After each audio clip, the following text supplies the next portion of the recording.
A bill from a restaurant she'd never visited, a hushed phone call in a language she didn't understand. For Anna, pregnant and deeply in love with her powerful husband, these were the first loose threads in the perfect life he'd woven around her. She dismissed them as the eccentricities of a wealthy man. But when a cold legal document arrives demanding not just a divorce, but sole custody of their unborn child, she realizes she hasn't been living a fairy tale. She's been living in a golden cage, and the man she loves is about to unleash a storm she cannot weather alone. Anya traced the delicate, hand-painted gold leaf on the nursery wall. It depicted a whimsical forest with smiling bunnies and deer peeking from behind impossibly lush trees. Every detail, from the imported silk mobile of shimmering stars to the cashmere-lined bassinet, had been personally overseen by her husband, Julian Thorne. To the outside world, Julian was a titan of industry, a man whose name was synonymous with ruthless ambition and staggering wealth. To Anna, he was simply her husband, the man who had swept her off her feet, cherished her, and was now building a palace for their unborn son. Their love story had been the stuff of tabloids. Anna, a quiet librarian with a passion for rare books, had met Julian at a charity auction. He had been magnetic, a force of nature in a bespoke suit, and she, in her simple, second-hand dress, had felt utterly invisible until his gaze had landed on her. He pursued her with a single-minded intensity that had been both exhilarating and a little frightening. He'd showered her with gifts, whisked her away on private jets to exotic locales, and within 6 months, she had become Mrs. Anna Thorne. Life as a Thorne was a whirlwind of galas, exclusive parties, and rubbing shoulders with the global elite. It was a life she had never imagined, and, at times, it felt like she was playing a part. But Julian's affection had always been her anchor. His touch, his whispered words of adoration. The way he would look at her as if she were the most precious jewel in his collection, these were the things that made the gilded cage feel like a home. The first crack in the facade appeared on a Tuesday. Anna had been feeling particularly unwell that morning, the familiar nausea of her second trimester hitting with a vengeance. She had canceled her lunch plans with the few friends she had managed to make since marrying Julian, women whose lives, like hers, revolved around their powerful husbands. Lying on the plush sofa in their sprawling penthouse apartment overlooking Central Park, she had been sorting through the mail, a mundane task she insisted on doing herself, much to Julian's amusement. Tucked between a handwritten invitation to a private art viewing and a glossy catalog from a high-end baby boutique was a crisp white envelope from a restaurant she had never heard of, Leclerc. The bill was for a private dinner for two, totaling a staggering $8,000. The date was from the previous week, a night Julian had told her he was working late, closing a deal that would, in his words, change the game. Anna frowned. It had to be a mistake. Julian was meticulous with his finances, and his personal assistant, a severe-looking woman named Ms. Albright, vetted every expense. She set the bill aside, meaning to ask Julian about it that evening. But when he came home, radiating excitement about the successful deal, so tender in his concern for her well-being, the bill from Leclerc, a trivial anomaly, slipped her mind completely. A few days later, another small, discordant note. Anna had been looking for a book in Julian's study, a room that was strictly his domain. The shelves were lined with leather-bound first editions, a testament to a shared passion that had first drawn them together. As she ran her fingers along the spines, she heard Julian's voice from his adjoining office. He was on the phone, his tone low and urgent. It was the language that made her pause. It wasn't English or any of the other European languages she knew he spoke fluently. It was a harsh, guttural language she had never heard before. She couldn't decipher a single word, but the tone was one of command, of finality. When he emerged from the office moments later, he was smiling, his demeanor as placid and unruffled as ever. He kissed her, his lips cool against her cheek, and told her he had just been dealing with a minor international complication. Again, she had pushed her unease aside. Julian's world was complex, far beyond her understanding. She was his wife, the mother of his child. Her role was to trust him, to be his sanctuary from the pressures of his empire. The illusion shattered on a rainy Thursday afternoon. Julian was in Zurich for a banking conference. The city was gray and dreary, mirroring the sudden chill that had settled in Anna's heart. She was arranging a bouquet of lilies, their funereal scent suddenly cloying when the doorbell chimed.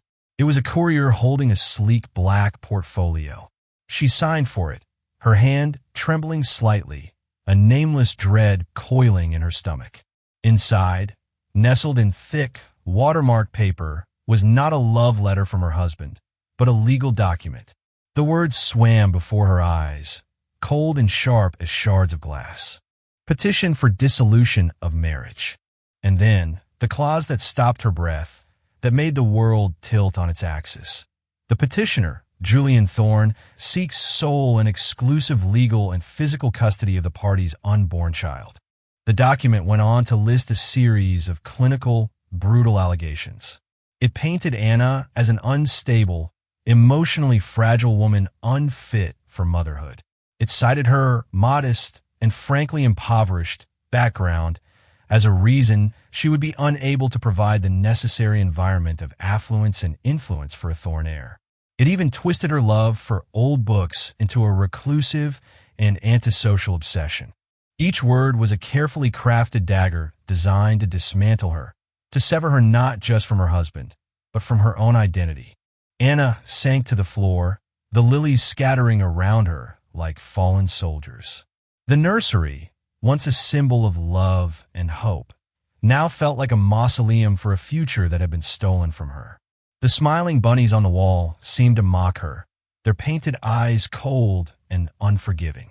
Julian's words from the night he had proposed echoed in her ears. "I will protect you, Anna. I will give you the world." He had given her a world, a beautiful, glittering world, and now he was taking it all away, starting with the most precious thing in it, their child. The phone rang, its shrill cry piercing the suffocating silence. She looked at the caller ID. It was Julian. For a moment, she thought she might be sick. With a shaking hand, she answered. "Anna." His voice was smooth, almost gentle, as if he were calling to check on her, to whisper sweet nothings across the miles. "I assume you've received the documents." Tears streamed down her face, hot and silent. "Julian, why?" she managed to choke out, the word a raw wound her throat. "It's for the best, my love," he said, his tone infuriatingly calm. A child, a Thorne heir, requires a certain upbringing, a certain strength of character in their primary caregiver. This is not a personal failing on your part. It is simply a matter of biology and breeding. You were a lovely diversion, Anna. A beautiful chapter. But now it's time to turn the page. A diversion. A chapter. The casual cruelty of his words was more devastating than any legal jargon. She had been a dalliance, a temporary distraction for a man who collected beautiful things. And now, like a piece of art that no longer pleased him, she was being discarded. But her baby was not a thing to be collected. "You won't take my baby," she whispered, a flicker of defiance igniting within her. He chuckled, a low, humorless sound that sent a fresh wave of ice through her veins. "My dear, sweet Anna, you live in my home. Your bank account is funded by me. The very clothes on your back were chosen by me. You have nothing, no resources, no power, no influence. You are a librarian. I am Julian Thorne. Who do you think the courts will favor? Don't fight this. It will only be more unpleasant for you. Sign the papers. I have been more than generous with the settlement. You can go back to your quiet little life, your dusty old books, and I will raise my son." The line went dead, leaving Anna in a silence that was heavier, more profound than any she had ever known. He was right. She had nothing. She was a ghost in this opulent life, a wraith with no substance, no power. The walls of the penthouse, once a symbol of her fairy tale romance, now felt like the cold, hard walls of a prison. The city lights twinkling below seemed to be mocking her, a million tiny eyes witnessing her utter desolation. She curled into a ball on the expensive Persian rug, her hands protectively cradling her belly. A fierce, primal instinct, one she hadn't known she possessed, surged through her. He could take the penthouse, the jewels, the couture gowns. He could take the Thorn name, but he would not take her child. She would not let him. The question was how? How could a ghost fight a god? As darkness fell over the city, Anna's mind raced. Every lawyer she could think of would be too intimidated by Julian's power or, worse, already on his payroll. Her few friends were part of his world. They would offer sympathy, but not help. Her familiar, distant mother and a sister she hadn't spoken to in years would be useless against the Thorn legal machine. She was utterly, completely alone. Just as despair threatened to consume her entirely, a memory surfaced, a whisper from the past. A man from a different life. A life before Julian. A man who had once warned her about the dangers of dazzling surfaces and hidden depths. A name she hadn't spoken or even thought in years. It was a long shot, a desperate, foolish hope, but it was the only hope she had. With a newfound resolve, she crawled to her laptop, her fingers flying across the keyboard, searching for a man who was as much a ghost as she was. His name was Michael, and he was her only way out of the gilded cage. The name echoed in the vast, empty space of her memory. Michael Corrigan. He wasn't a lawyer, not in the traditional sense. He was what people in her old life, the life before Julian, called a fixer, a shadow who moved in the gray areas of the law, a man who solved problems the powerful didn't want attached to their names. Anna had known him through a brief, intense period in her late teens when she had been entangled with a group of political activists. Michael had been their protector, their strategist, the calm eye in their youthful storm. He was a man who saw the world not as it was, but in terms of leverage, weaknesses, and hidden connections. He had warned her about Julian, not by name, of course.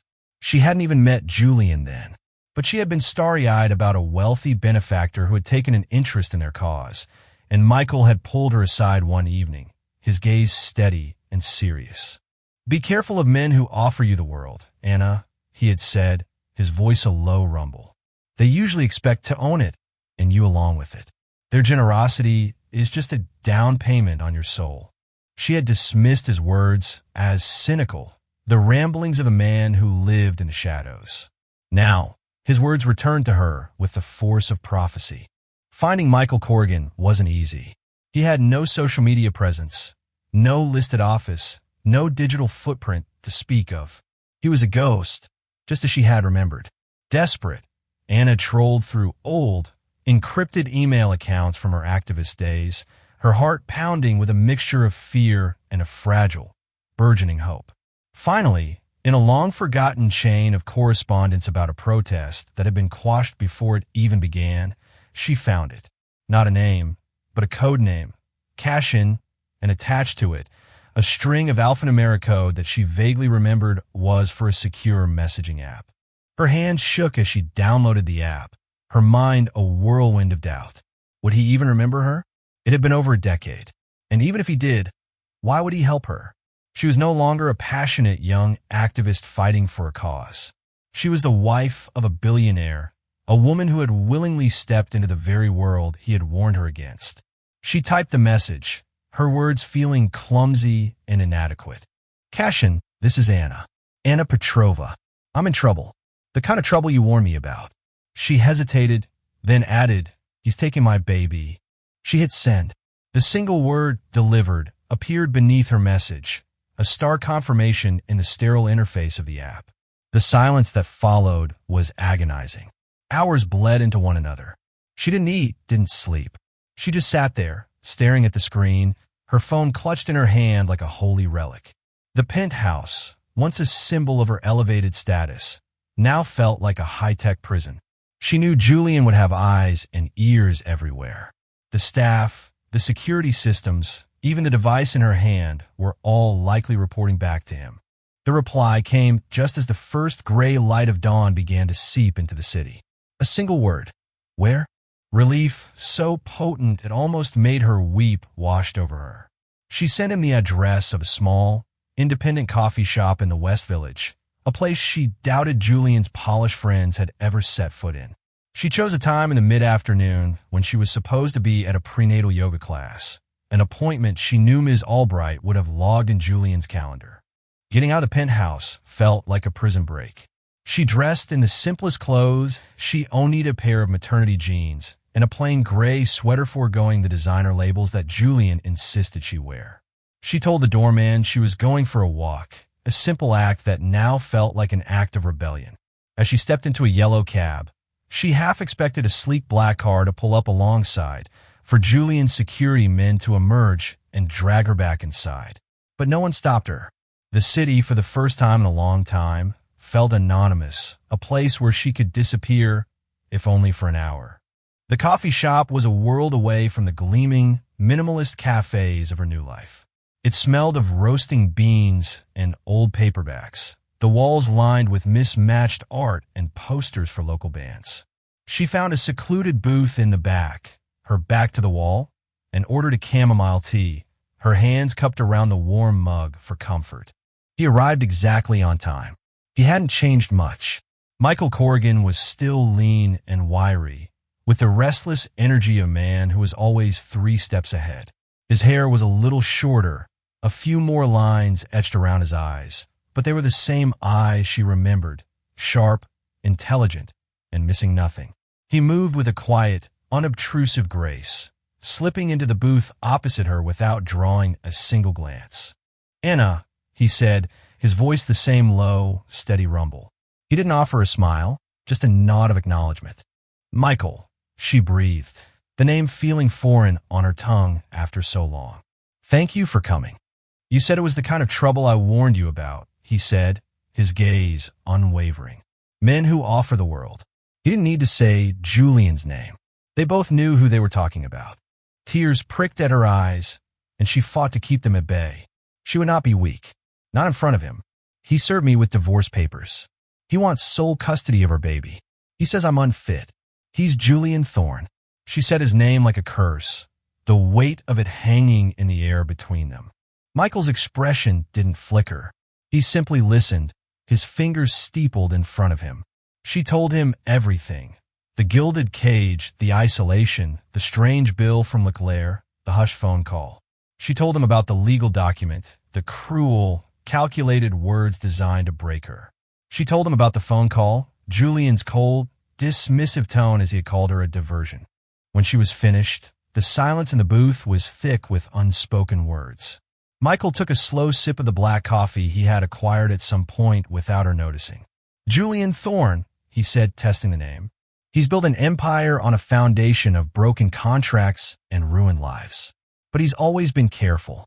Legally, he's a fortress. So you can't help me?" Anna's voice cracked, the fragile hope that had sustained her threatening to crumble. "I didn't say that," Michael said, a flicker of something she couldn't quite decipher in his eyes. "I said he's a fortress.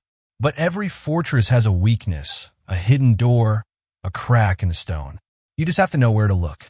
He leaned forward slightly, his voice dropping even lower. "This demand for sole custody, it's aggressive. It's risky, even for a man like Thorne. It suggests he's not just trying to get rid of you. He's trying to hide something. And he believes the child is the key to either protecting that secret or leveraging it." "A secret?" Anna frowned. "What kind of secret?" "That's what we need to find out," Michael said.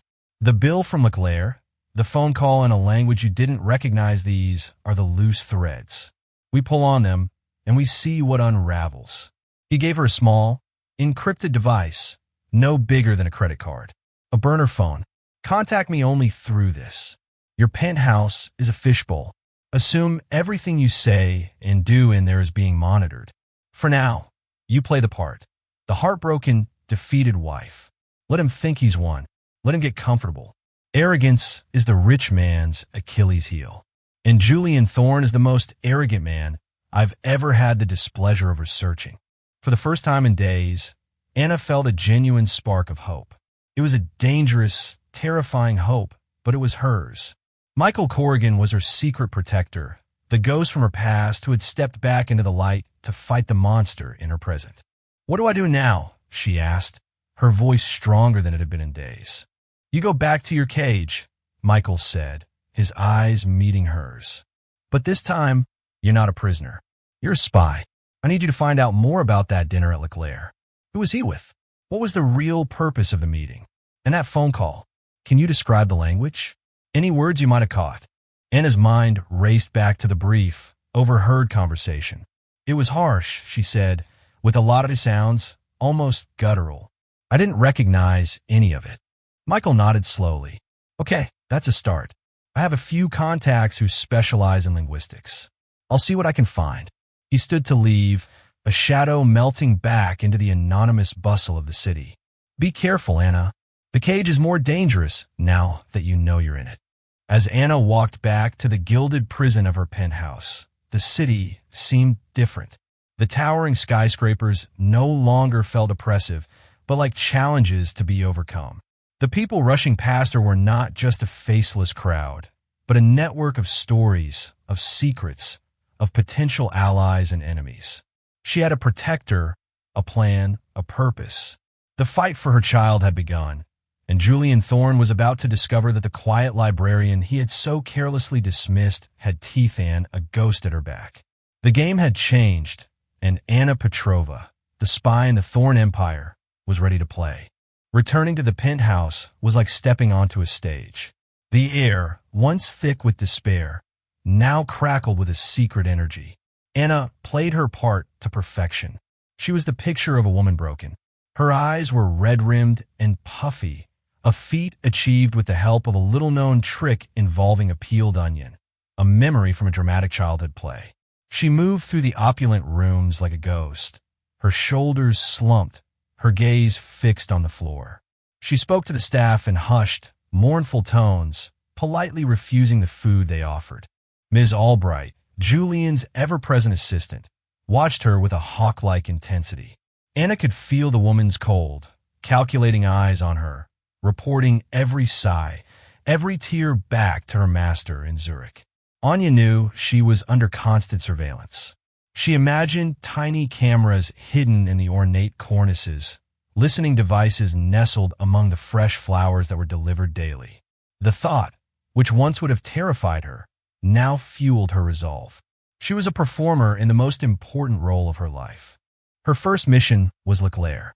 The restaurant was notoriously exclusive, a place where deals were struck in hushed tones over plates of food that cost more than most people's monthly rent. Getting a reservation was impossible, but Anna wasn't trying to dine there. She was trying to dig. From the burner phone Michael had given her, she accessed the dark web, a place she hadn't visited since her activist days. Following Michael's encrypted instructions, she navigated to a forum for high-end service industry workers, a place where disgruntled chefs, waiters, and sommeliers anonymously shared the secrets of the ultra-rich. She posted a carefully worded query, offering a generous sum in cryptocurrency for any information about a private dinner hosted by Julian Thorne on the date specified on the bill. She mentioned a lost earring, a sentimental piece, as a pretext for her inquiry. It was a flimsy story, but in a world of casual excess, it was just plausible enough. For 2 days, there was silence. Anna's anxiety grew. She continued her performance, her grief a convincing cloak for her covert activities. She would sit in the nursery for hours, rocking the empty bassinet. The silent tears she shed now a mixture of genuine sorrow and calculated deception. Then a reply. It was anonymous, of course, the sender identified only by a string of random characters. The message was brief and to the point. Thorne wasn't with a woman. He was with 2 men, Eastern European, spoke Russian. Mood was tense. Not a celebration, a negotiation. Anna's blood ran cold. Julian spoke fluent Russian. She had found it romantic, another facet of his worldly charm. Now it seemed sinister. She forwarded the message to Michael. His reply was almost instantaneous. Russian. That fits with the linguistic profile of the call you overheard. I'm running a check on Thorne's known Russian associates. This is good, Anna. Keep digging. The next thread was the phone call. Anna's description of the harsh, guttural language had given Michael a starting point. While she waited for him to work his magic, she focused on Julian's study. It was the heart of his empire, the one place she was tacitly forbidden from entering. She needed a reason, a plausible excuse to be in there snooping. The opportunity came in the form of a rare book auction. A first edition of The Master and Margarita, one of her all-time favorite novels, was up for sale. In her old life, she would have dreamed of owning such a book. In her new life, she had the means but not the freedom. She mentioned the auction to Ms. Albright, her voice laced with a wistful sadness. "Julian and we were supposed to bid on it together," she lied, her voice catching. "It was going to be for the baby's library." The bait worked. That evening, Ms. Albright, with a look that was an unsettling mix of pity and suspicion, informed her that Mr. Thorne had instructed her to allow Anna access to the study so she could place a bid online. He was being magnanimous in his victory, allowing his soon-to-be ex-wife one last taste of his wealth. The study was even more imposing than she remembered. Dark wood paneling, floor-to-ceiling bookshelves, and a massive mahogany desk dominated the room. The air smelled of old leather, expensive scotch, and secrets. Anna's heart hammered against her ribs as she sat at Julian's desk, the glow of the dual monitors illuminating her face. She went through the motions of logging into the auction site, her eyes scanning the room, her mind racing. Where'd a man like Julian hide his secrets? Not on the computer. He was too smart for that. It would be encrypted, firewalled, a digital fortress. She needed something physical, a notebook, a document, a stray piece of paper. Her eyes fell on the desk drawers. They were locked. Of course, they were. She looked at the heavy, ornate letter opener on the desk, its silver handle shaped like a coiled serpent. It was a long shot, but she had to try. The first drawer was filled with mundane office supplies, the second with files on various Thorne Industries subsidiaries. It was the third drawer, the one at the very bottom, that yielded something interesting. Tucked away beneath a stack of old financial reports was a slim, leather-bound journal. It wasn't Julian's. The handwriting was different, more feminine, with elegant, looping letters. Anna's hands trembled as she opened it. The entries were in English, but they were sporadic, dated over the past year. They were filled with a strange mixture of affection and fear. The writer spoke of a man who was both her savior and her tormentor, a man who was powerful, brilliant, but also cold and controlling. She spoke of his promises of a new life, of a future for their child. Their child. The words leaped off the page, a physical blow. He says the boy will want for nothing. One entry read. He will be a prince. But what of his mother? Will she be a queen or a prisoner? Another entry, dated just a few weeks ago, sent a chill down Anna's spine. The surrogate is pregnant. He is pleased. He calls her the vessel. He doesn't even use her name. I wonder if he even knows it. He says it's cleaner this way. No emotional attachments, no complications. Anna felt the air leave her lungs. The vessel. He had called her a diversion, a chapter, now a vessel. She wasn't just being discarded. She had been used from the very beginning. Her purpose had never been to be his wife, but to be the incubator for his heir. This journal, this other woman's words, was a mirror image of her own story. Suddenly, a name jumped out at her, a name the diarist used only once in a moment of what seemed like desperate frustration. I sometimes think Julian loves the idea of this baby more than he could ever love me, or even him. He talks about the legacy, the dynasty. It's all for his father. It's always been for his father. Even from the grave, Alexander dictates his every move. Alexander, Julian's father. Julian rarely spoke of him, only to say that he had been a brilliant but difficult man who had died when Julian was in his 20s. He had left Julian a substantial inheritance, the seed from which the Thorne Empire had grown. And his mind was racing, connecting the dots. The Russian men at Leclerc, the Russian language on the phone, the name Alexander. Julian's father wasn't just a difficult man. He was Russian, and his influence, it seemed, stretched beyond the grave. She took out the burner phone and photographed every page of the journal. Her hand was shaking so badly, she had to take some of the pictures twice. She slid the journal back into its hiding place, her mind reeling. Who was this other woman? And where was she now? As she was about to close the drawer, her fingers brushed against something taped to the underside. It was a small, flat object, a key. Not a regular key, but a key card, the kind used for hotel rooms or high-security buildings. It was blank, with no identifying marks. On a hunch, she slipped it into her pocket. She logged out of the auction site. not even caring if she had won the book. The first edition of The Master and Margarita seemed like a silly, frivolous thing now, a relic from a life that was no longer hers. She had stumbled upon a secret far more valuable and far more dangerous. Later that night, curled in her bed, the vast emptiness of the penthouse pressing in on her, she received a message from Michael. It contained a single audio file. My linguist friend identified the language from your description. It's most likely Chechen, a dialect spoken in a very specific region. He's cross-referencing it with known associates of Thorne's father, Alexander. The name is not Thorne, by the way. It's Voronov, Alexander Voronov.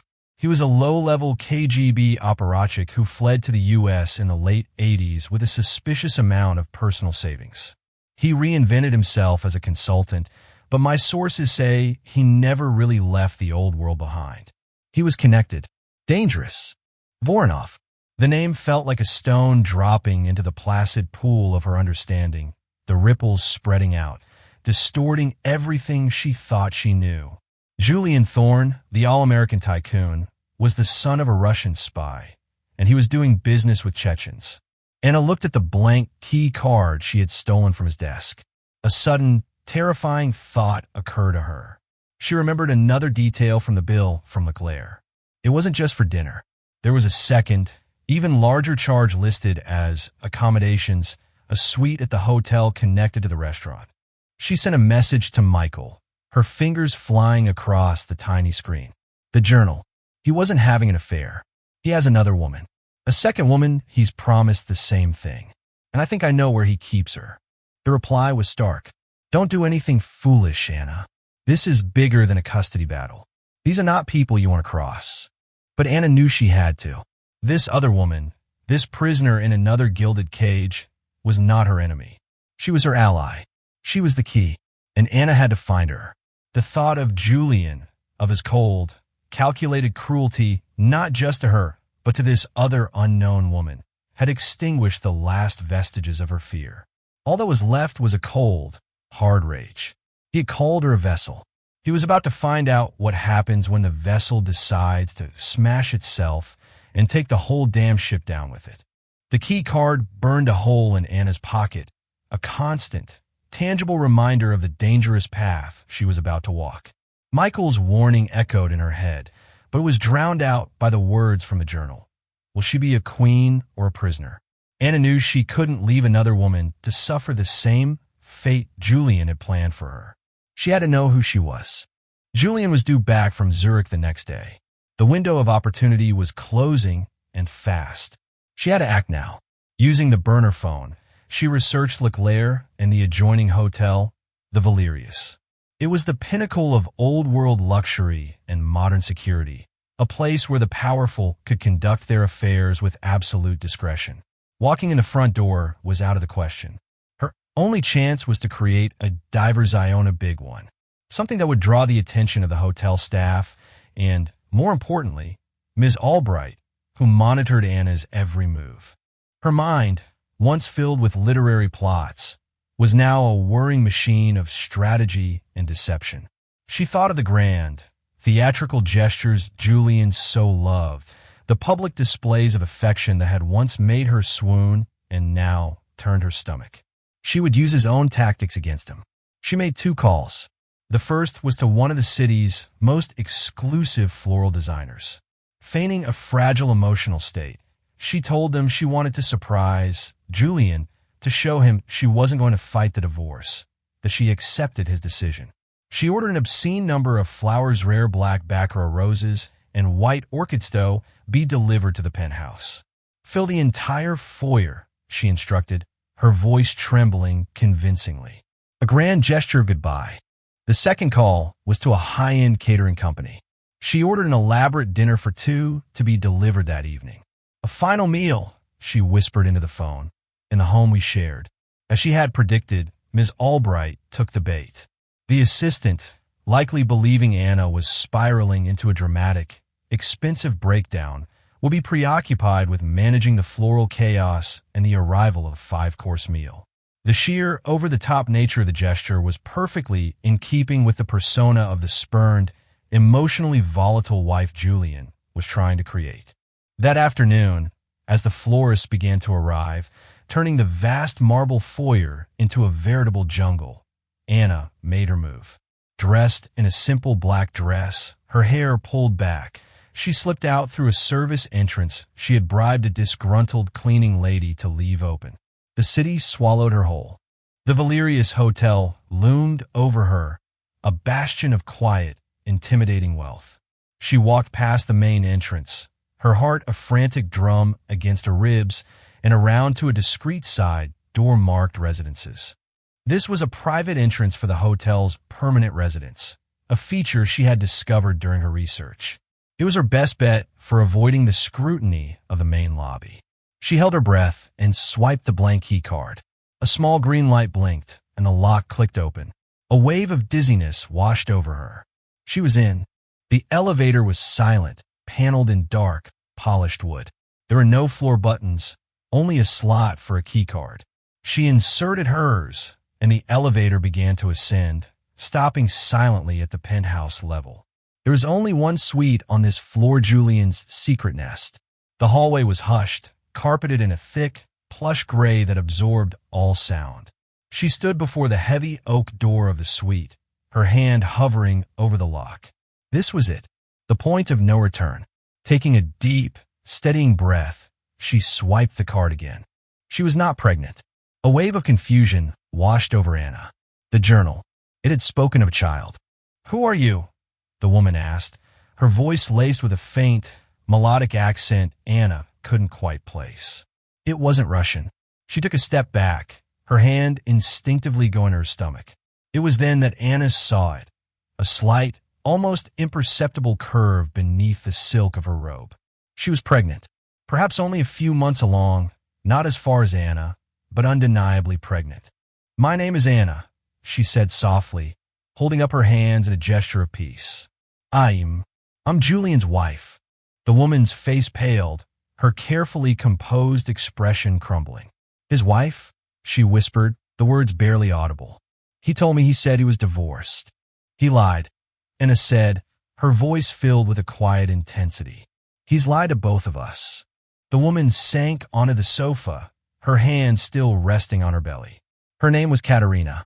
She was a ballet dancer from Moldova, whom Julian had met on a trip to Eastern Europe. He had been her patron, her savior, rescuing her from a life of poverty and obscurity. He had promised her the world, a career, a future. He had promised her a child. As Katerina spoke, her story weaving a chillingly familiar tapestry of love bombing, isolation, and control, Anna felt not jealousy, but a profound and sorrowful kinship. Katerina, too, had been kept in a gilded cage, forbidden from contacting her family, her old friends. Julian was her entire world. He had told her his ex-wife was a bitter, unstable woman who had refused to give him the air he so desperately craved. He had painted Anna as the villain, just as he was now painting her as unfit to the courts. "He chose me because I was a dancer," Katerina said, her voice thick with a dawning horror. "He talked about genetics, about my physical perfection. He said our child would be flawless. He called me the vessel," Anya said, the words tasting like poison. Katerina flinched, a flicker of recognition in her emerald eyes. "He calls me his prima, his perfect instrument." The two women looked at each other, the chasm of their shared deception bridging the space between them. They were not rivals. They were fellow victims of a monster's meticulous, monstrous design. Julian hadn't been choosing between them. He had been running a competition. Two women, both isolated, both dependent on him, both pregnant with his potential heir. He would wait, see which pregnancy was more viable, which woman was more pliable, and then he would discard the other. It was a twisted eugenic fantasy, a game of human chess where the women and their unborn children were nothing more than pawns. "The journal," Anna said suddenly, pulling the burner phone from her pocket. "I found this in his study. Is it yours?" She showed Katerina the photos of the handwritten pages. Katerina stared at them, her face ashen. "He gave it to me," she whispered. "He said it was for my thoughts and feelings. He said it was important to document the pregnancy for the baby book. He wasn't giving you a gift, Anna said, the pieces clicking into place with a sickening finality. He was gathering evidence. He was using your own words, your own fears to build a case against you, just in case he decided you were the one to be discarded. The full, monstrous scope of his plan was laid bare. He had created a controlled experiment, documenting every variable, every emotional response. He had 2 vessels, and he would choose the one that best served his purpose, using the other's own documented instability to take her child and cast her aside. The cruelty was so profound, so psychopathic, it was almost beyond comprehension. What do we do?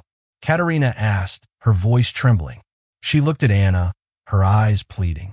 The fierce, independent dancer was gone, replaced by a terrified young woman trapped in a nightmare. We destroy him, Anya said, her voice a low, dangerous whisper. The fear she had felt for weeks had been burned away, replaced by a cold, righteous fury. This was no longer just about her baby. It was about Katerina. It was about justice. It was about tearing down the empire of a man who treated women and children like commodities. His father, Anna continued, her mind racing. Alexander Voronov. Does the name mean something to you? Katerina's eyes widened. Julian speaks of him like a god. Everything is for his father's legacy. He said his father's enemies are still out there, that he must be strong, ruthless to protect the family name. The real family name. Voronov, Anna said. Michael, a man who is helping me, found the name. He said Julian was meeting with Chechens. He said his father was KGB. Katerina gasped, her hand flying to her mouth. The men from the other night, the ones he had dinner with at Leclerc, they were terrifying. They didn't speak English, but Julian, he seemed almost afraid of them. It was the first time I've ever seen him afraid. This was the crack in the fortress, the weakness Michael had spoken of. Julian wasn't the master of his universe. He was beholden to something else, his father's dark past. The Chechens, the secret meetings, the legacy of a KGB spy. This was the source of his paranoia, his desperate need for an heir, his ruthless control. Katerina, Anna said, her voice urgent. Did he give you anything? A gift? Something that might have belonged to his father. Katerina frowned, her mind searching. He gave me a Faberge egg, she said slowly. A small, beautiful thing. He said it was one of the few things he had left of his father's. He keeps it in the safe. She pointed to a large abstract painting on the wall. Anna's heart leaped. A Faberge egg, a priceless artifact of Imperial Russia, something a low-level KGB apparatchik would have no business owning. Unless it wasn't just a pretty bauble. Unless it contained something else. We need to get into that safe, Anna said. Julian is coming back tomorrow. We have one night. The 2 women, once strangers, now allies bound by a shared betrayal, looked at each other. The city lights glittered behind them, a silent witness to their desperate pact. In 2 different penthouses high above the sleeping city, 2 pregnant women the vessel, and the Prima prepared to go to war. They were no longer pawns in Julian Thorne's twisted game. They were the queens, and they were about to orchestrate a checkmate he would never see coming. The safe was a smooth steel rectangle embedded in the wall, concealed behind the vast, soulless abstract painting. Its surface was seamless, broken only by the small, dark circles of a fingerprint reader and a retinal scanner. It was the physical manifestation of Julian's paranoia, a fortress within a fortress. It's impossible, Katerina breathed, her newfound hope visibly deflating. It's his eye, his fingerprint. We are trapped. But Anna's mind was racing, fueled by adrenaline and a white-hot fury. Julian's arrogance is his greatest weakness. He's a narcissist, Katerina. He'd need a way to access his treasures remotely, a way to gloat over them, even from across the world. Katerina's eyes lit with a spark of recognition. The protocol, she whispered, rushing to the silver laptop on the desk. He was so proud of his security system, he boasted about it for an hour. He showed me a maintenance override, a back door he could use in an emergency. Her fingers, once trained for the delicate precision of ballet, now flew across the keyboard with a different kind of grace. Code streamed across the screen. He said it was linked to his watch. She explained, her focus absolute. It generates a one-time bypass code. I can't create a new code, but I might be able to trigger the override sequence itself. A new window popped up. I'm in a system, but it will only give us a 60-second window, and it will send a silent alert directly to his phone. Anna quickly pulled out the burner phone, her fingers fumbling slightly as she checked the flight status. Julian's jet had taken off from Zurich 20 minutes ago. He's in the air, Anna said, her voice tight. Over the Atlantic. No signal. We have to do it now. It's a huge risk, Katerina said, her gaze meeting Anna's. The alternative is worse, Anya replied, her voice leaving no room for argument. Katerina took a deep breath and hit the enter key. A digital countdown appeared on the laptop screen. 605958. They scrambled to the wall, pulling the heavy painting aside. A small green light blinked on the face of the safe. Anna didn't hesitate. She grabbed the edge of the steel door and pulled with all her might. It swung open silently. The contents were nestled on black velvet. In the center was the Faberge egg, an opulent masterpiece of enamel and pearls. Beside it lay a thick stack of bearer bonds and a passport under the name Mikhail Volkov. Tucked in a corner was a small velvet pouch. The egg, Anna urged, her eyes flicking to the countdown. 4,544. Katerina's hands, surprisingly steady, lifted the precious object. She twisted it gently along a nearly invisible seam. It clicked open. Anna leaned in, expecting a microchip or a hidden document. Instead, she saw a small, exquisitely carved wooden bird. It was a beautiful but seemingly useless trinket. Her heart sank. "Wait," Katerina whispered, her finger tracing the inside of the egg's bottom half. Etched into the gleaming metal was a long string of numbers and Latersa Swiss bank account. "The pouch," Anna said, grabbing it. Her fingers closed around a single, ornate silver key. She emptied the rest of the pouch's contents into her palm, a tightly folded piece of old paper. She carefully unfolded it. It was a list of names, dates, and numbers written in cramped Cyrillic handwriting. Anna couldn't read the names, but she recognized the final word at the bottom of the page, a word Michael's research had burned into her brain. Compromat. Blackmail. It all clicked into place with sickening clarity. The bearer bonds, the false passport, the secret Swiss account, and the list of powerful people. The Thorn Empire wasn't just built on ruthless business deals.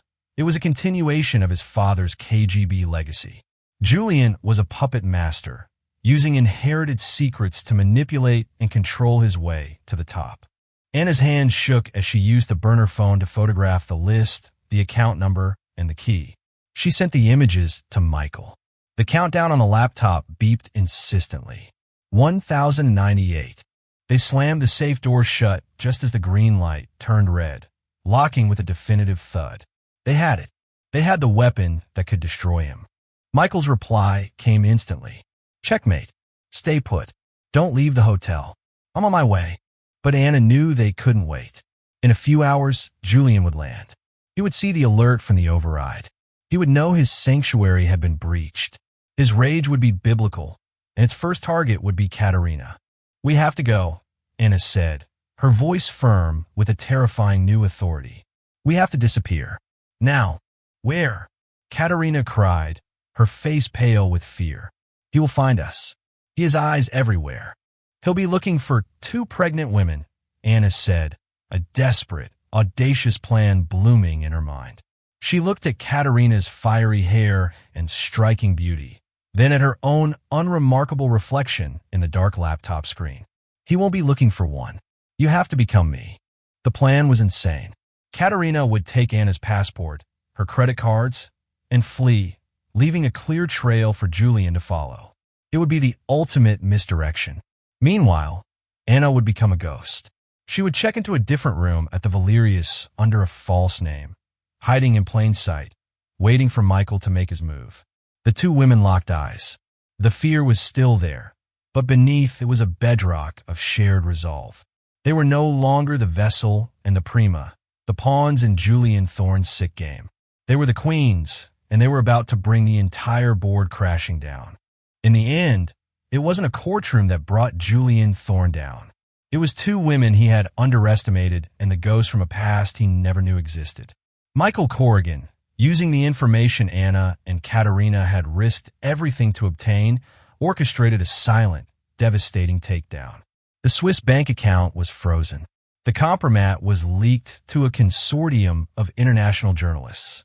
The Thorne Empire, built on a foundation of secrets and fear, crumbled in a matter of days.